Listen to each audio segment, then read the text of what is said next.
tardes, bienvenidos un día más a Todo es Geopolítica, bienvenidos al programa en el que les contamos, explicamos y sobre todo analizamos lo que está pasando en el tablero geopolítico en estos momentos, muy pendientes de la cumbre de la OTAN en Washington, que por fin ha terminado, pendientes del protagonista de esta cumbre, un Joe Biden que ha vuelto a cometer un desliz fatal, pendientes de la respuesta de Rusia tanto a la cumbre como al desliz de Biden y también de uno de los protagonistas indirectos de la cumbre en Washington, que no ha sido otro que China, después de los mensajes lanzados por parte de la OTAN. Enseguida repasamos todo esto, pero empezamos mirando a últimas horas. Empezamos hablando de la portavoz del Ministerio de Asuntos Exteriores de Rusia, María Zaharova, ha advertido este viernes de que el compromiso de la OTAN con Ucrania no garantiza un camino hacia la alianza, sino que le conduce a un camino irreversible hacia el abismo. Decía Zaharova, la OTAN utiliza y sigue utilizando Ucrania como un producto consumible en la confrontación geopolítica con Rusia. Zaharova también señaló que el principal resultado de la cumbre de la OTAN en Washington fue una reacción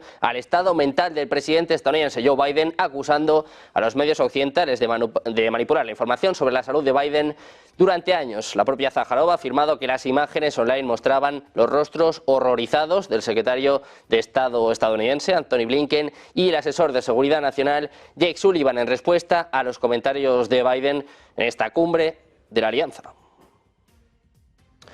La última hora que pasa también por Francia, por el presidente francés Emmanuel Macron, que va a aprobar la dimisión del primer ministro Gabriel Attal el martes 16 de julio, es lo que informa en los últimos minutos la emisora de radio France Bleu, citando una fuente. Según sus palabras, después Attal actuará como primer ministro en funciones hasta que se nombre un nuevo jefe de gabinete. La dimisión de Gabriel Attal será aceptada este mismo martes por parte de Emmanuel Macron tras el último Consejo de Ministros. Es lo que apunta un participante en esta reunión celebrada este viernes a las 11:30 en el Elíseo. El presidente de la República Francesa rechazó la dimisión de su primer ministro un día después de la segunda vuelta de las elecciones legislativas en las que la coalición presidencial quedó segunda detrás del nuevo Frente Popular. Macron le pidió entonces que permaneciera en Matignon por el momento para garantizar la estabilidad del país. Nuevo movimiento, sorpresa en Francia. Macron va a destituir a Gabriel Attal el próximo martes.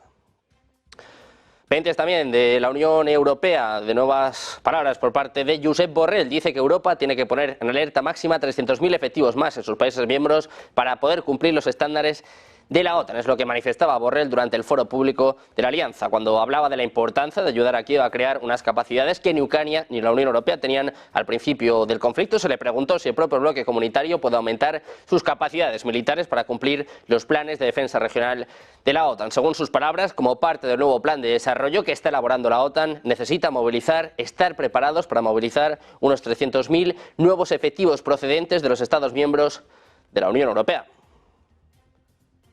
Hablamos también de Joe Biden, del actual presidente de Estados Unidos, en esta comparecencia en la OTAN, donde ha cometido un nuevo desliz, quizás su peor error. Escuchamos este momento de Joe Biden. And now I want to hand it over to the president of Ukraine, who has as much courage as he has determination.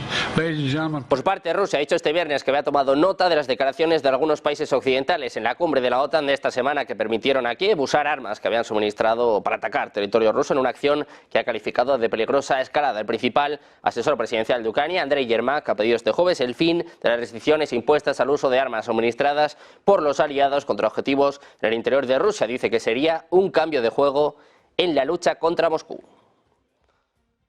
Hablamos también, por último, de otro de los protagonistas de esta cumbre. Hablamos de China. Ha advertido este viernes a la OTAN de que va a sufrir las consecuencias si la considera un enemigo hipotético, en una dura respuesta a las recientes declaraciones por parte del secretario general Jens Stoltenberg. El portavoz del Ministerio de Exteriores chino ha calificado las palabras de Stoltenberg de irresponsables y provocativas, cargadas de mentalidad de guerra fría y sesgo ideológico. El propio Stoltenberg había tildado al gigante asiático de desafío sistémico a la seguridad global durante la cumbre de la alianza celebrada este jueves en Washington. Lin Yan acusó a la OTAN de atacar el sistema chino e interferir en sus sistemas internos, además de distorsionar maliciosamente las políticas nacionales e internacionales de China y desviar la culpa en el tema de Ucrania.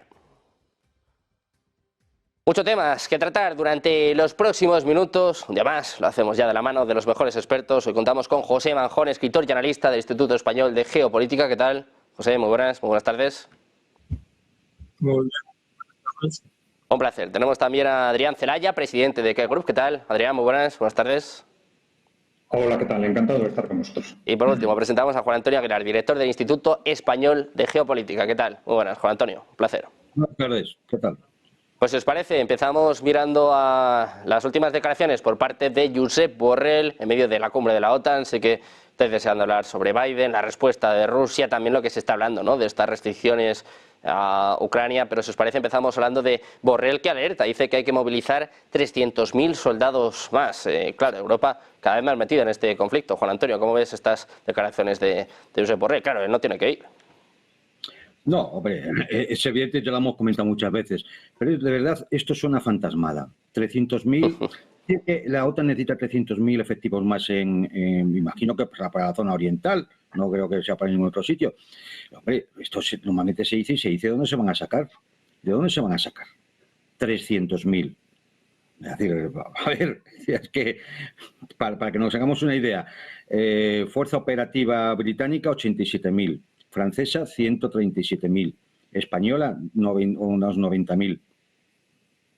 Es decir, a ver, es decir, ¿qué quieren dejar? ¿Toda Europa occidental vacía de efectivos para cubrir solamente un frente?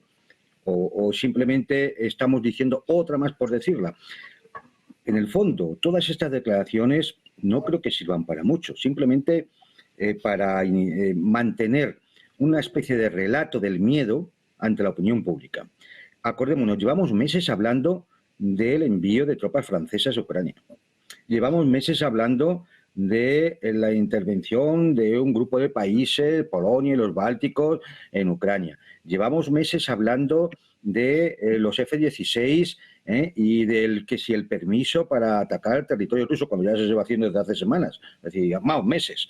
Es decir, es vuelta a lo mismo, darle vueltas y vueltas y vueltas a una cosa en la cual al final no hay una definición clara de qué es lo que se pretende. ¿Cuál es el plan, señor Borrell? ¿Cuál es el plan? Vale, entonces lleva allí 300.000 efectivos. ¿Para qué? ¿Para qué se lleva eso? ¿Para qué hay que aumentar a 300.000 efectivos?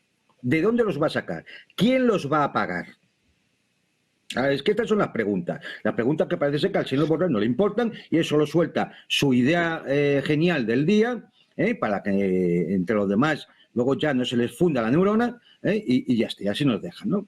Nah, yo creo que esto suena a lo mismo de lo que hemos venido escuchando en los últimos meses. Igual que esta cumbre de la OTAN ha sonado exactamente con la misma música que la cumbre de Madrid o la cumbre de Vilnius. Es lo mismo de siempre. ¿Alguna propuesta de paz? Ninguna. Solo van a la guerra. La OTAN es una organización encaminada a la guerra. Y esto lo tenemos que tener claro los europeos, los pueblos europeos, y decidir si hay que seguir ahí o hay que irse inmediatamente cuanto antes.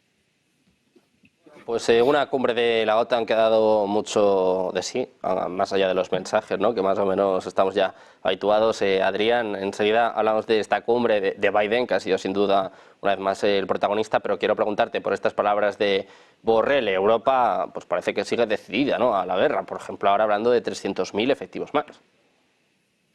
Sí, el problema de fondo yo creo que es esa situación, vamos a decir, de nerviosismo o de pánico, podríamos decir, pero vamos a decir sobre todo de nerviosismo que existe en la OTAN, pero bueno, la OTAN en sí misma no es nada, es una plataforma administrativa representando a los gobiernos occidentales, fundamentalmente al de Estados Unidos. Al final es esa, digamos, poder corporativo occidental está en una situación de pánico y no saben qué hacer, no encuentran una solución para resolver ese miedo histórico frente al cual se encuentran. Entonces, la única solución teórica que se plantean es, bueno, hay que evitar a toda costa que Rusia gane esa guerra. Si Rusia gana la guerra, pues ya nos podemos hacer la idea de que se implanta ese mundo multipolar que está en camino y que nosotros vamos a perder el poder del mundo y probablemente también en Occidente. Por lo tanto, bueno, Rusia no tiene que ganar la guerra. ¿Cómo lo hacemos? No saben cómo hacerlo. Evidentemente tienen la alternativa de una guerra mundial nuclear, pero mientras tanto no saben qué hacer. Entonces llevan año y medio con acciones, con amenazas, con que unas se cumplen y otras no, pero las declaraciones evidentemente no nos trasladan el fondo estratégico de las hipótesis que se plantean, trasladan simplemente mensajes hacia la opinión pública de, bueno, necesitamos más hombres, necesitamos más aviones, necesitamos más tanques, y estos mensajes los van lanzando continuamente para apoyar esa estrategia de escalada armamentística constante, pero sin que tenga tampoco un horizonte claro. Y dicen, bueno, vamos a implicarnos más, a ver si conseguimos frenar esto, pero seguramente tampoco tienen una idea clara de hasta qué punto esas medidas les van a llevar a donde ellos quieren. Por eso nos estamos encontrando en ese contexto constante de lanzamiento de mensajes, fundamentalmente preparando a la propia opinión pública occidental sobre medidas que algunas de ellas ya se han tomado y otras quieren irlas tomando en el futuro. Bueno, pues pendientes de estas medidas en Europa, estos mensajes pues que siguen hablando de beligerancia, ¿no?, por parte de Occidente. José, quiero preguntarte también por esta cuestión, ¿cómo valoras estas palabras de Josep Borrell? Hombre, no las valoro demasiado porque la OTAN está acostumbrada a soltar todo tipo de barbaridades y luego, si te he visto, no me acuerdo. Pero especialmente creo que habría que hacer la pregunta al señor Borrell de ¿para qué? ¿Y quién paga? Como dijo antes Juan Antonio. ¿A dónde se van a mandar esos soldados y qué función van a entrar? Si entran para combatir, hay que recordar que el nivel de bajas de la guerra de Ucrania es bastante alto y si entra Occidente será todavía más alto. Creo que es conveniente recordar, aunque nos pongamos muy pesados, que una guerra de desgaste con Rusia es una verdadera hecatombe. Primero, es casi imposible ganarla y muy difícil empatarla. Y segundo, hay que recordar una cosa muy importante. Si las cosas se quedaran como están ahora, Rusia ya habría ganado. O sea, en lo que serían objetivos tácticos y estratégicos, sin duda alguna, Rusia ya habría ganado. Y segundo, hay que ver cómo se pagan 300.000 soldados con armamento OTAN, que es, por cierto, carísimo, mucho más caro que el ruso, que el chino. Y bueno, cómo se desplazan, cómo se mantienen, porque no solo hay que tener 300.000 soldados, pongamos que defendiendo el Dnieper, son 300.000 soldados los que hay que mantener, armar, aprovisionar, pagar y sustituir, porque eso evidentemente en los frentes se hacen rotaciones. Y bueno, eso es un dineral. Nosotros podemos decir que hace falta no 300.000, no 1 millón, porque las declaraciones son gratis. Claro. Pero eso requiere una planificación estratégica que yo no sé hasta qué punto la OTAN puede que tenga el dinero.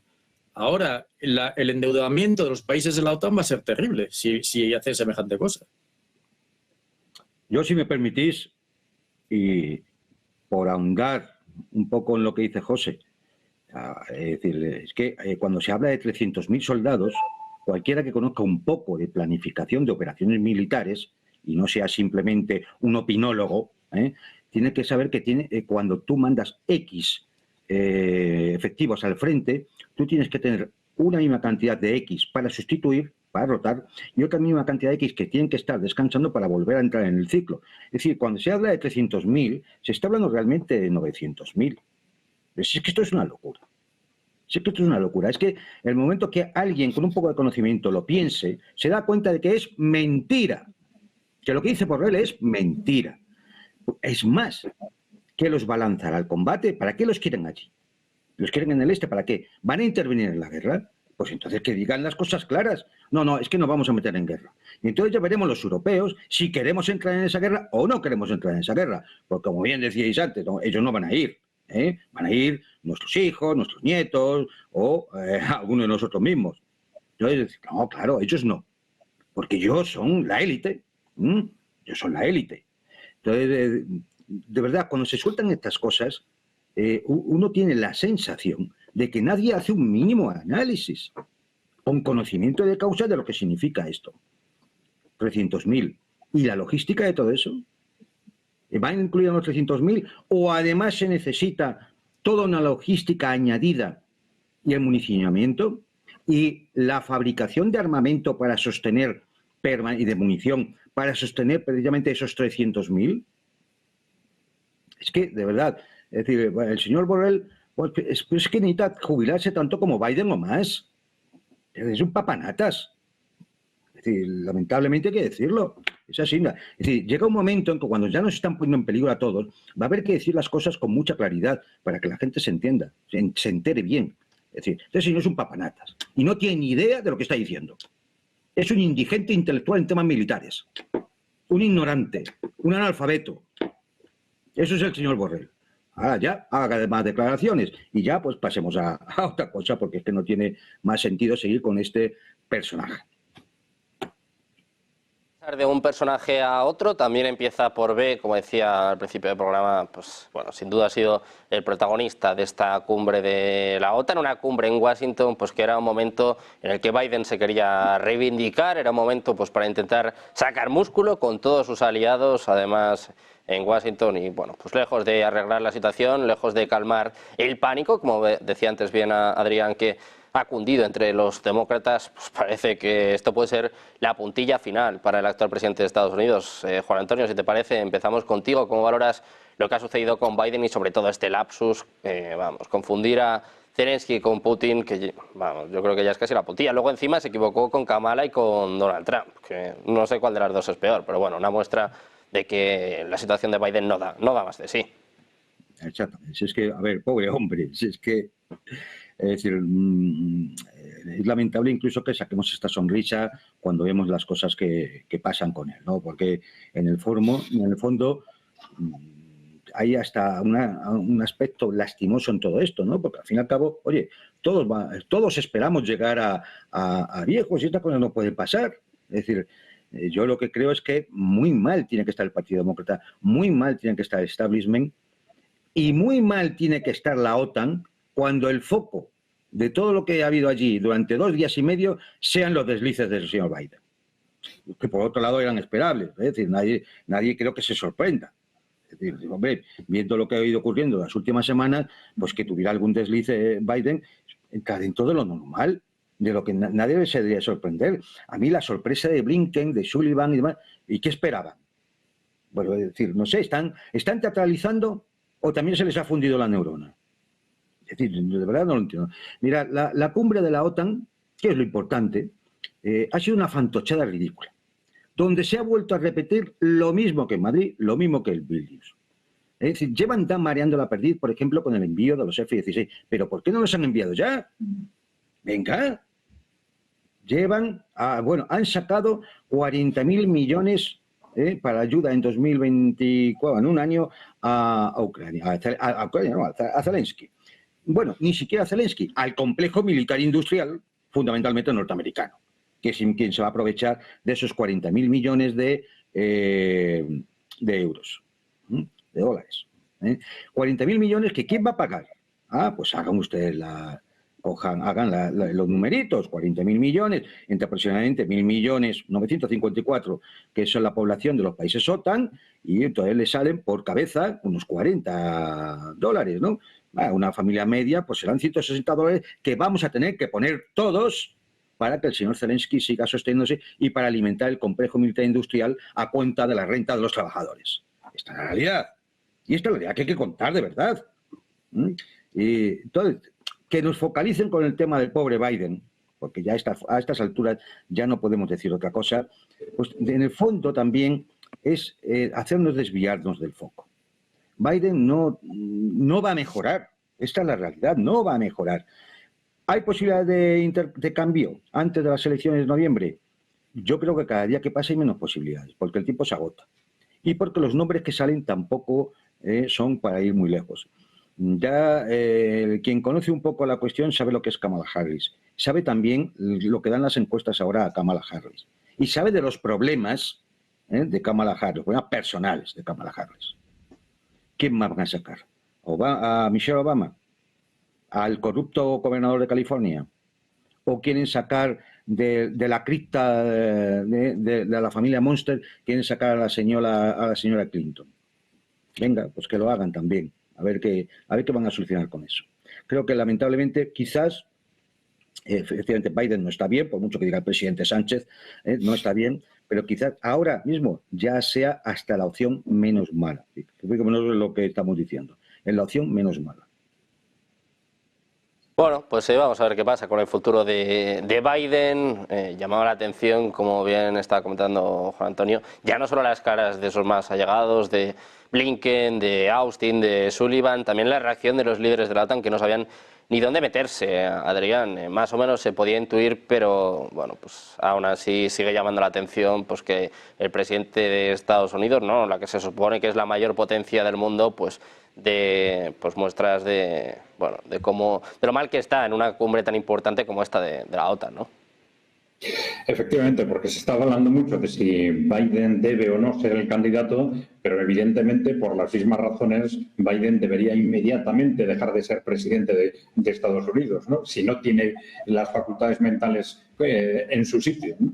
De todas formas, en el momento en que se produjo el debate con Trump, nosotros le decimos, bueno, en general se comentó, bueno, está claro que Biden ya no va a ser el candidato, pero nosotros decimos cuidado porque Biden no está mal ahora, está mal desde el principio. Quizás no de forma tan grave como ahora, pero lleva 4 años en una situación realmente lastimosa. Incluso en la campaña, en la propia campaña electoral de hace 4 años, pues gestos ridículos pues salían pues casi cada semana, ¿no?, aproximadamente. Entonces, claro, lo realmente sorprendente es que Biden fuese entonces el candidato y que se le haya mantenido estos 4 años, ¿no? Esto quiere decir que hay algo detrás, hay alguien que le está apoyando, hay alguien que, a pesar de todos estos problemas personales, pues está considerando que es una buena alternativa para manejarlo desde atrás, probablemente, ¿no? Si ese alguien ha aguantado las presiones lógicas que tienen que haberse producido necesariamente para que él no fuera el candidato hace 4 años, para que día a día de estos 4 años se le aguante, porque ya desde el primer momento se empezaba a bueno, pues estará 3 meses y dejará el cargo, estará 6 meses y dejará el cargo, estará 1 año y dejará el cargo, pues ha aguantado los 4 años. Esto es por algo.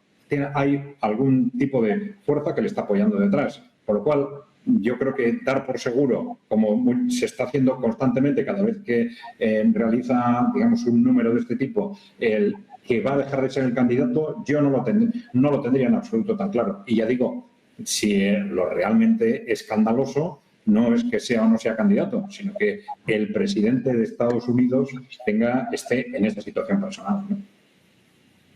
O sigue llamando la atención, más allá de que bueno de que dé pena, desde luego, pues para una persona tan mayor en esta situación. José, quiero preguntarte por lo mismo, ¿cómo valoras la situación del actual presidente de Estados Unidos?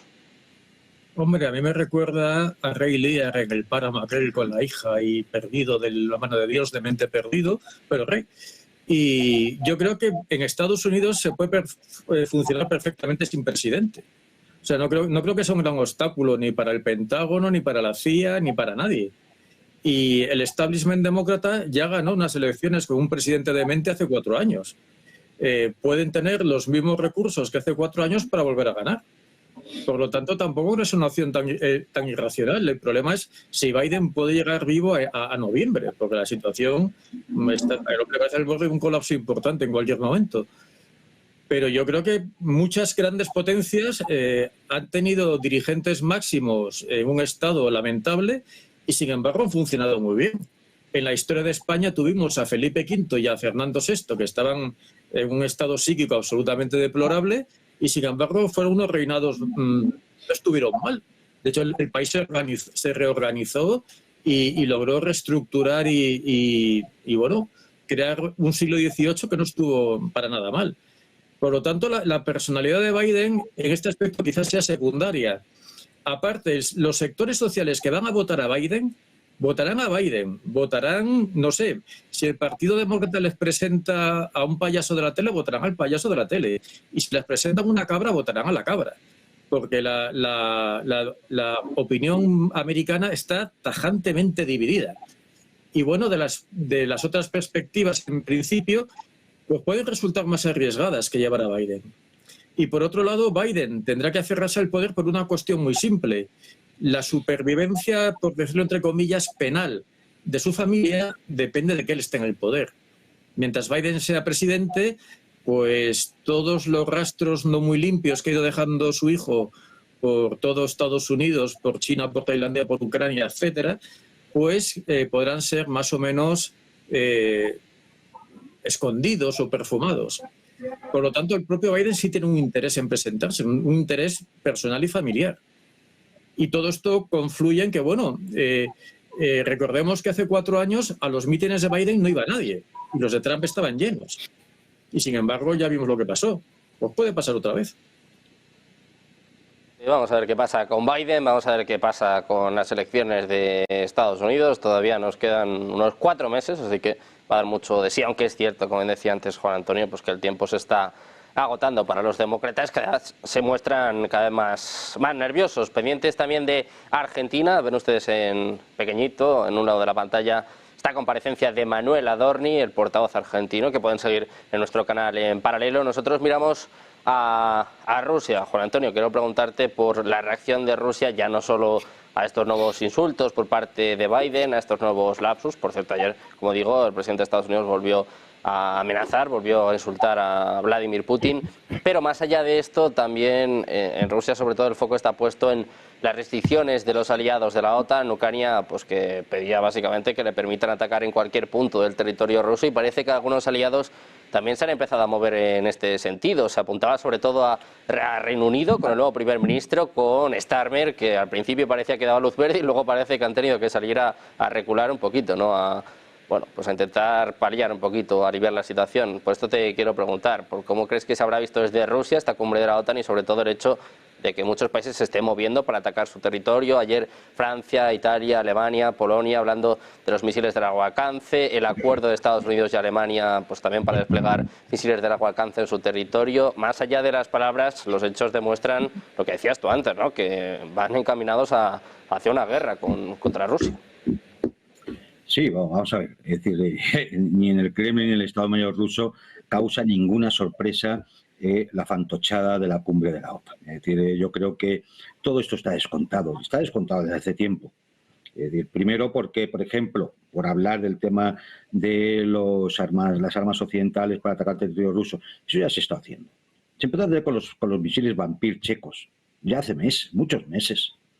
Ayer mismo, es decir, sin que hubiera reunión del Consejo de Seguridad ni nada por el estilo, pues hubo otro bombardeo sobre población civil en Belgorod, 5 niños heridos y 1 muerto. Es decir, esto no va a causar sorpresa a los rusos. O sea, ya cuentan con ello. El tema de las armas de largo alcance. Hombre, pues si ustedes en función de sus necesidades estratégicas piensan que es ideal colocar armas que antes estaban limitadas por un tratado, armas de largo alcance desde Europa, tendrán que pensar que lo mismo va a ocurrir a la contra. A uno no le extraña, bueno, pues titulares sensacionalistas, abracadabrantes y enloquecidos, como lo de que los misiles rusos desde Libia pueden arrasar media España. Dice, no, hombre, ni siquiera harían falta que estuvieran en Libia. Es decir, Rusia tiene misiles de alcance de 3.400 kilómetros. Ya casi desde la frontera bielorrusa alcanzan la mitad de la península. Es que como se habla de cosas que realmente no se tienen ni puñetera idea, pues se acaban diciendo estas situaciones, ¿no? No, yo creo que nada de esto va a sorprender ni al Kremlin ni al Estado Mayor ruso. Llevan meses elaborando las respuestas técnico-militares que se van a hacer con el tema de los misiles de largo alcance, con el tema de los misiles que puedan utilizar los ucranianos contra el territorio ruso, con el tema de los F-16. ¿Y entonces qué ocurre? Pues que de vez en cuando saltan la bravuconada, son unos bravucones, y dan permiso, luego reculan. Los aviones F-16 van a estar en Polonia, no tienen que estar en Ucrania. Pues claro, porque cualquiera de estos movimientos implica la entrada en guerra. Implica la entrada en guerra. A ver si nos damos cuenta. Que una cosa es lo que diga Borrell, el indigente de Stoltenberg, los demás enloquecidos, y otra cosa es la realidad. La realidad es que si desde un país OTAN se utiliza armamento contra Rusia, se mantienen aviones de combate que están atacando territorio ruso, o se instalan misiles que alcanzan la profundidad del territorio ruso, como son los misiles de largo alcance, la respuesta va a ser simétrica. Y entonces nos podemos encontrar con que aparezcan misiles pues, de largo alcance pues, en Venezuela o en Nicaragua o en Cuba. Y esto ya sabemos, tenemos experiencia histórica.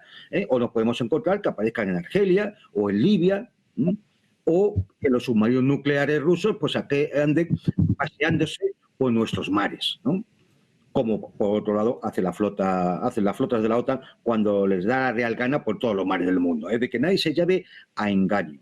Generalmente son respuestas simétricas a una acción claramente belicista, expansionista, imperialista y colonialista de una alianza militar que está enloquecida, y que está en parte en pánico porque, como muy bien ha dicho nuestros compañeros, no sabe qué hacer. No hay plan B.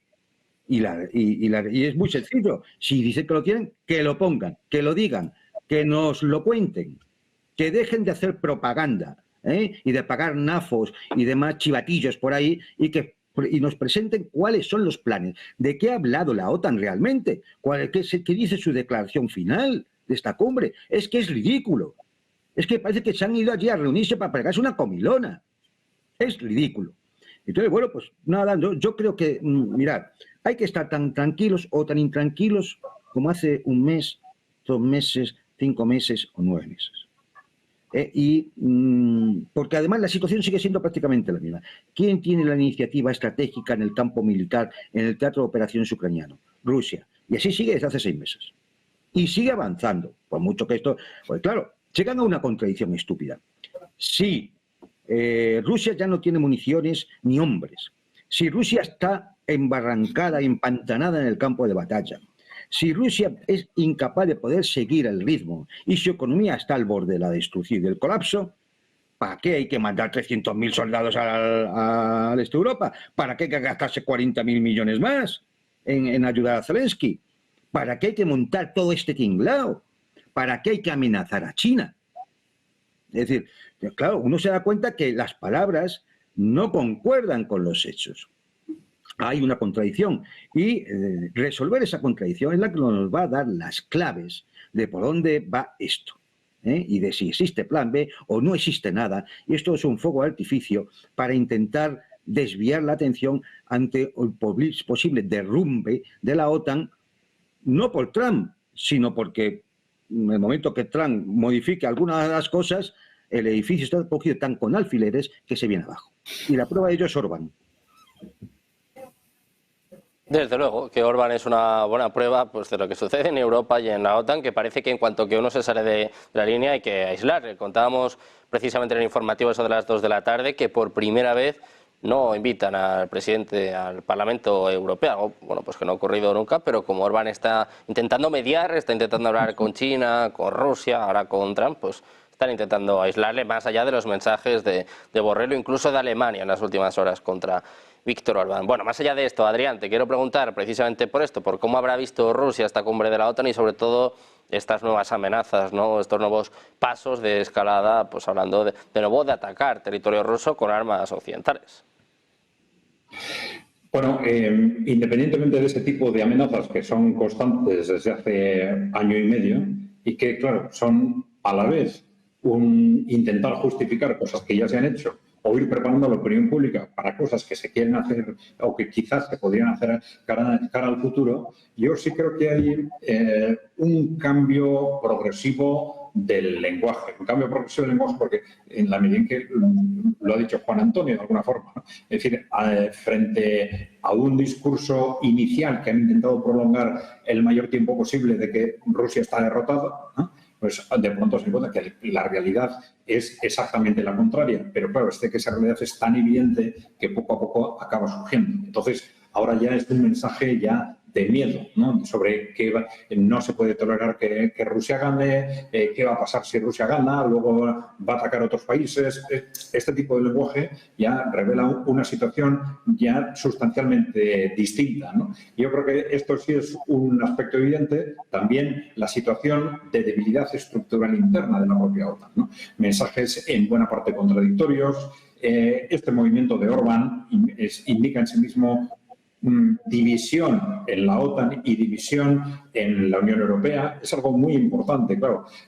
Orbán efectivamente es primer ministro de un país pequeño, pero los movimientos que ha realizado estos días los ha realizado justo en el momento en que llega al cargo de presidente del Consejo Europeo, ¿no? Esto no es casualidad. Aunque ha sido criticado, lógicamente, Orbán sí ha conseguido transmitir que Europa está dividida, que aunque la mayoría de los gobiernos estén yendo en una dirección, hay una parte sustancial de la población, del electorado y algunos gobiernos que opinan de otra forma y que están movilizándose activamente para intentar que las cosas vayan en otra dirección. Yo creo que esto en sí mismo es importante. Hay otros movimientos. Se ha hablado del impacto tan importante que ha tenido esa visita de Modi a Moscú, porque además le ha dado cobertura en buena parte a China. Es decir, a ese acercamiento tan evidente entre China y Rusia. China estaba siendo y sigue siendo sometida a un ataque directo y de pronto es India, digamos, la siguiente pieza del dominó, el que se desplaza a Moscú clarificando su apuesta por tener buenas relaciones con Moscú y destrozando de esa forma ese intento de cortar en China, de cortar primero entre China y Rusia y después de China cortar a China y Rusia con respecto a los demás.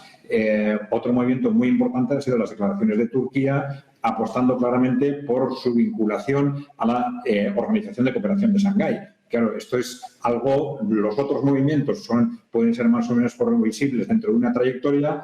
El desplazamiento radical de Turquía después de muchos años de indefinición, ese desplazamiento tan claro hacia los BRICS y hacia la Organización de Cooperación de Shanghái, pues es un cambio sustancial en el equilibrio geopolítico, porque Turquía, independientemente de su configuración interna, del peso de su ejército, ¿no?, que es probablemente el ejército europeo después del de Rusia más potente, ¿no?, y su configuración y su situación geográfica clave entre Asia, Europa y Rusia, si se quiere, ¿no? Miembro de la OTAN. Y miembro de la OTAN, efectivamente. Es un movimiento fundamental. Todo esto está transmitiendo una situación de debilidad interna que explica también, bueno, esas contradicciones constantes, esos mensajes que hoy parece que dice una cosa, otro día otra. Yo creo que planes tienen que tener. No sé si esos planes serán fiables o no, y la verdad es que tampoco tienen por qué contárnoslos a nosotros, porque seguramente algunos de esos planes pueden ser terroríficos y no estarán en absoluto interesados en que la opinión pública los conozca. Pero bueno, yo creo que estamos en una situación de un lanzamiento constante de mensajes y, por otro lado, no nos tenemos que olvidar de ese calendario, ¿no? Ese calendario que es una marcha atrás del reloj o de los dos relojes. Está el reloj de la guerra en Ucrania, en el cual Rusia está ganando la guerra y, por lo tanto, la OTAN, Occidente, la élite occidental tiene ese espacio contrarreloj ya en marcha, y el otro es el de las elecciones norteamericanas. Y esto crea una situación que, por un lado, puede ser esperanzadora de que las cosas, de una forma u otra, se van a encarrilar en otra dirección, pero, otro lado, efectivamente, crea una situación de alto peligro, porque si efectivamente esas élites que no saben qué hacer, pero piensan que tienen que hacer algo para salvarse a sí mismas, si realmente hacen algo, lo van a hacer estos meses, sin ninguna duda. Bueno, pues pendientes de ver qué hacen los miembros de la OTAN, los aliados. José, quiero volver a preguntarte por esta cuestión, si te ha sorprendido y, sobre todo, qué respuesta esperas por parte de Rusia, que habla de una escalada peligrosa.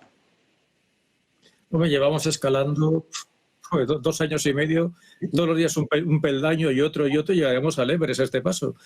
Pero yo creo que, a diferencia del liderazgo occidental, el liderazgo ruso, como dijo Orbán, es 100% racional. O sea, reacciones emotivas en la cúpula rusa se van a encontrar muy poquitas. Ellos se toman esto muy en serio y actúan de la manera más sensata y menos arriesgada posible. Recordemos que Rusia puede disponer de otras formas de ganar esta guerra y no lo está haciendo, porque hace un cálculo de costes, pérdidas y beneficios. Entonces la dirección rusa es muy constante, muy racional y muy poco dada a cambiar por la primera aventurera que se les ocurra. Todo lo contrario que Occidente. Y por otro lado, la pregunta, el fin concreto de Occidente no tendría que ser impedir que Rusia gane esta guerra, sino la OTAN tendría que pensar impedir que Rusia gane más. Es decir, ahora mismo el interés básico de Ucrania y de Occidente no es derrotar a Rusia, porque es imposible.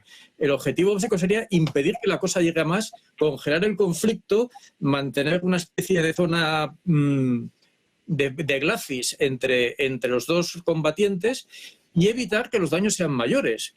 Porque una cosa que yo creo que tendremos que ser ya lo suficientemente adultos para ver las cosas como son, es que los daños a Europa y no digamos a Ucrania de la continuación día a día de esta guerra son, pero vamos, calamitosos.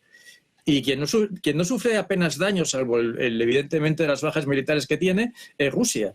Pero su economía, su sociedad, sus relaciones externas está más fuerte, mucho más fuerte que hace 2 años. Recordemos que uno de los objetivos del viaje de Modi son, creo que eran 8 centrales nucleares que va a fabricar Rosatom en la India. Es decir, India tradicionalmente ha sido un aliado estratégico, primero de la Unión Soviética, luego de Rusia, siempre. O sea, Nueva Delhi y Moscú siempre han formado una alianza de las más sólidas que existen. El armamento indio suele ser normalmente de procedencia rusa. Y ahora mismo la construcción de centrales atómicas de baja potencia pues indica que la apuesta de la India es clarísima. Y recordemos que la India tiene un ejército y una flota fenomenales. O sea, y además con una muy, muy valiosa experiencia de combate en las guerras contra Pakistán y en las crisis internas que ha tenido en los últimos 60, 70 años. O sea, no estamos hablando de un país chiquitito.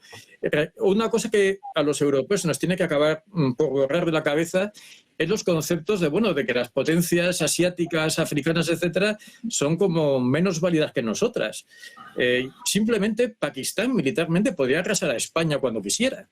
Estamos hablando de un país con un poderío militar importante. El que su nivel esté más bajo que el nuestro no significa que militarmente sean menos que nosotros.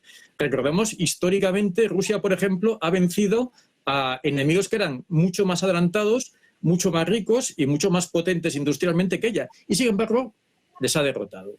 Y el siglo XX está lleno de casos como en Argelia y Vietnam, en que el más débil, el más pobre y el más desheredado ha acabado ganando. Por lo tanto, creo que es hora ya de que el Occidente se dé cuenta de que es un jugador más en un tablero en el que hay 5 o 6 grandes participantes y que los europeos nos demos cuenta que nosotros somos pues el alfil o el caballo que mueve Washington. Y opciones como la de Víctor Orbán o pues la creciente contestación que haya al belicismo de la OTAN y sobre todo dentro de la OTAN la actitud de Turquía, que es dinamita pura para toda la estructura de la... Pero además, como comentaba antes Adrián, es que la situación central entre Asia y Europa de Turquía y entre el Mar Negro, el Mediterráneo, la posición clave desde la antigüedad que tiene el dominio de los estrechos y de la península Anatolia, pues evidentemente hacen que si Turquía pues le da un portazo a la OTAN, pues nos encontremos con un lío. Y recordemos que en el año 74, dentro de la OTAN, hubo una pequeña guerra entre turcos y griegos por Chipre. Es decir, que la capacidad de la OTAN de meterse en líos dentro de su propia casa puede crecer. Recordemos que ahora mismo Armenia se está poniendo en manos de Estados Unidos. Armenia es rival a muerte de Azerbaiyán y de Turquía.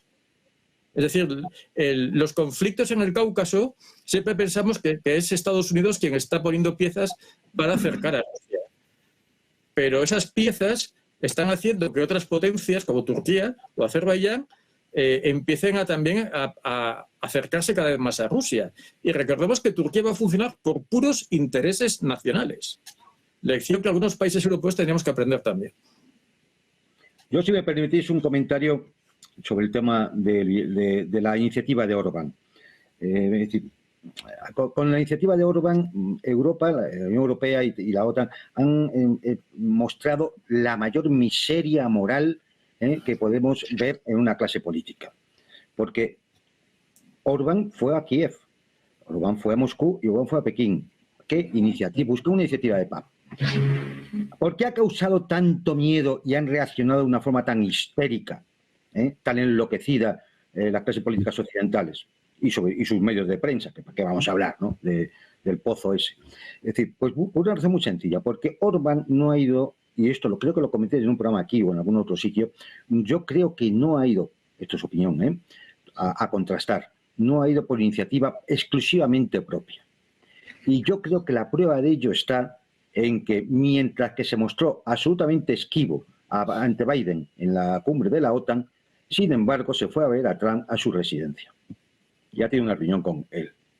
Y el lema de la presidencia de Orbán como presidencia de turno en la Unión Europea es hagamos de Europa grande de nuevo otra vez. Es decir, un lema trumpista. ¿Qué es lo que muchos dirigentes de la OTAN y de la Unión Europea están pudiendo ver? Pues que Orbán ya ha ido de la mano, o al menos con el conocimiento de Trump, lo cual implica que de alguna forma se está dando a entrever cuál es la línea de un posible gobierno de Trump en Washington a partir de las elecciones de noviembre. Y eso, si es así, es una muy mala noticia para la OTAN. Vamos, tan mala, yo creo que al mismo nivel que la de Turquía. Es decir, y eso, claro, les hace cada vez entrar en mayor pánico y también les hace más peligroso porque puede haber reacciones muy racionales, como ha indicado antes Adrián, respecto a la situación geopolítica ahora mismo en el este de Europa.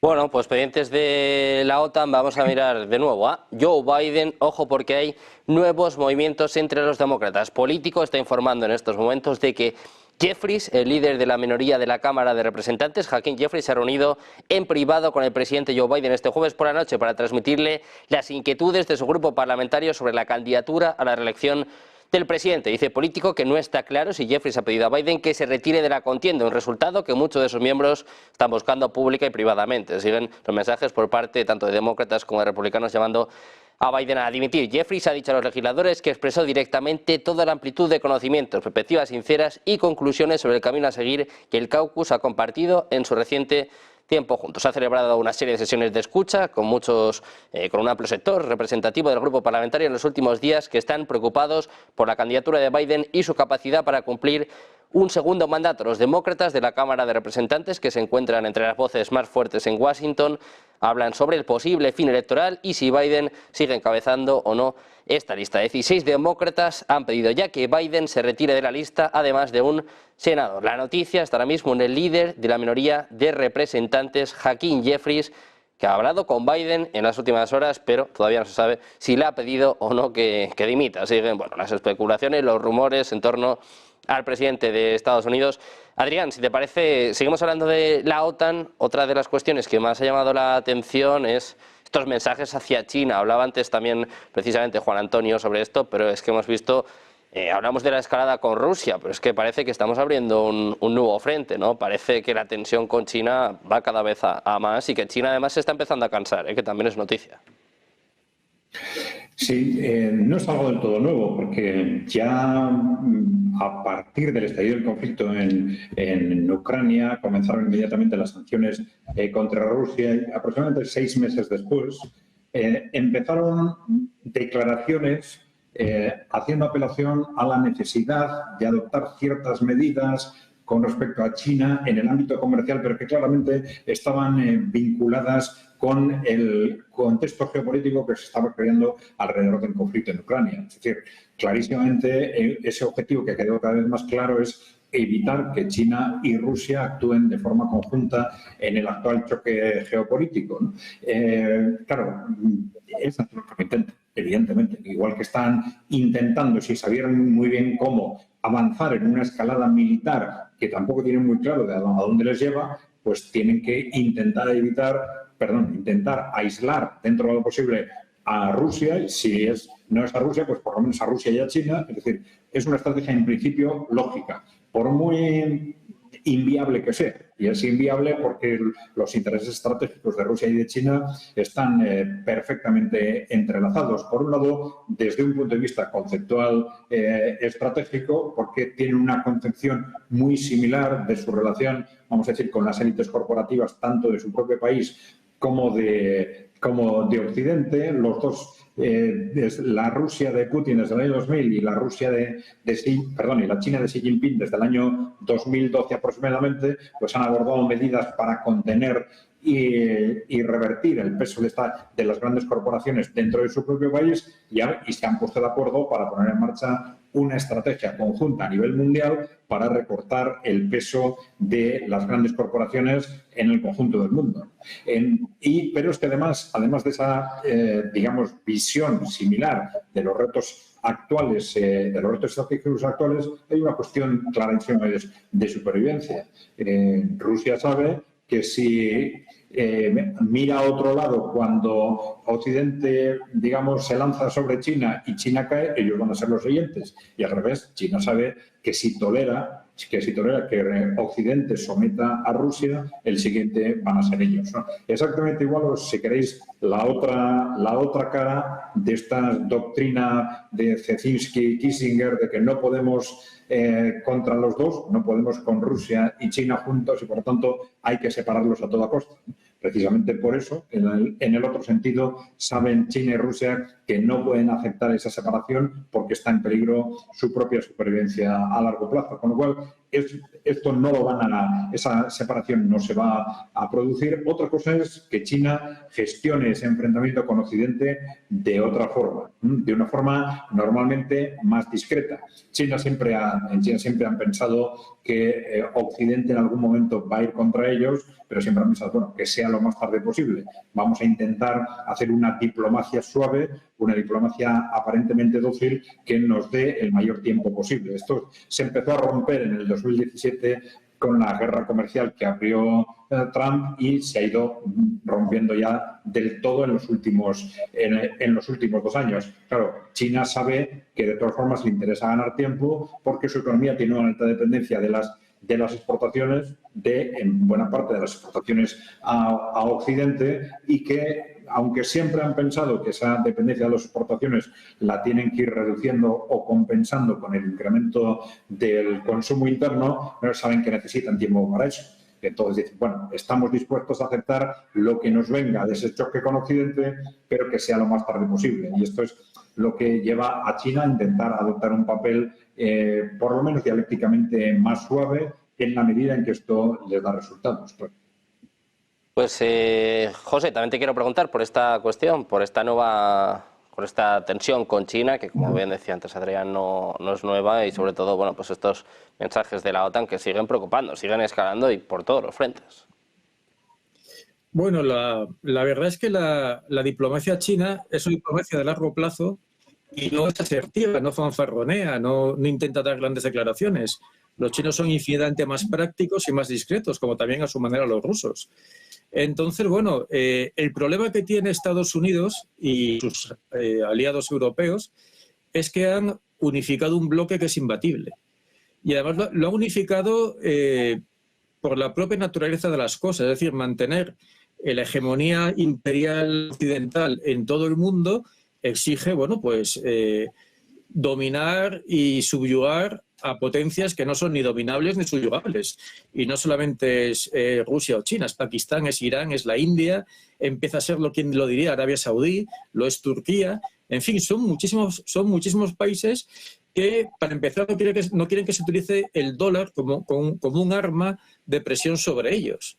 Recordemos que últimamente ha sido Arabia Saudí la que ha amenazado con ponerse a vender deuda occidental si se reparten los fondos rusos en Occidente. Es decir, que Occidente ya no puede actuar por su propia cuenta cuando quiere y como quiere. Se ve obligado a tener en cuenta a otras potencias que además le están diciendo directamente en estos últimos fracasos diplomáticos de Estados Unidos, no os vamos a obedecer. Y son más de la mitad de la población mundial, son más de la mitad del PIB mundial, y hay por lo menos 4 potencias atómicas, que son China, Rusia, India y Pakistán. Y quizá Irán lo sea. Entonces, bueno, el panorama, repito, es una absoluta... Quienes viven en un mundo del pasado son los diplomáticos occidentales. Y bueno, el hecho lo podemos ver en cómo se ha minusvalorado, ignorado y ninguneado a Rusia durante los últimos 30 años. Estamos como estamos porque la política oficial de la Casa Blanca era no hacer caso a los rusos, ignorar sus demandas, ignorar sus quejas y pensar que Rusia siempre iba a retroceder, hasta que resultó que no lo ha hecho. Y lo mismo va a pasar con China y acabará pasando con otros países. Por lo tanto, creo que la Organización de Cooperación de Shanghái, el mayor valedor que ha tenido, el causante de su apogeo actual, es el gobierno de Estados Unidos.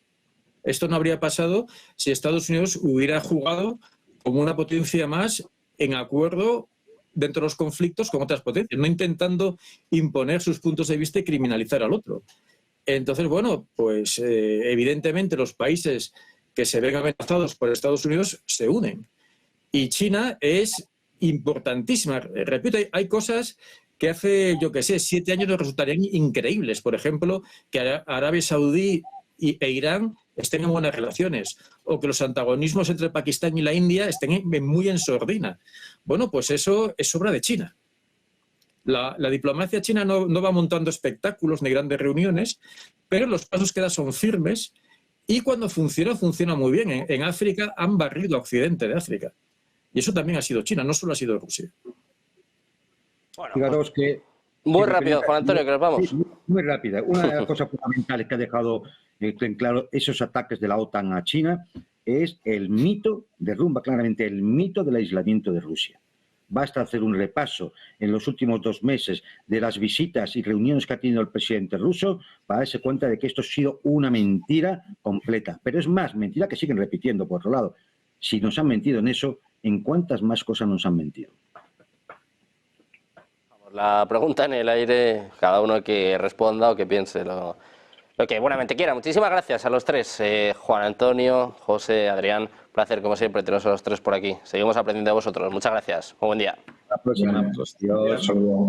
Nosotros seguimos mirando la actualidad geopolítica, económica, nacional e internacional. Una pausa, 2 minutos. Enseguida, toda la información en Negocios Televisión.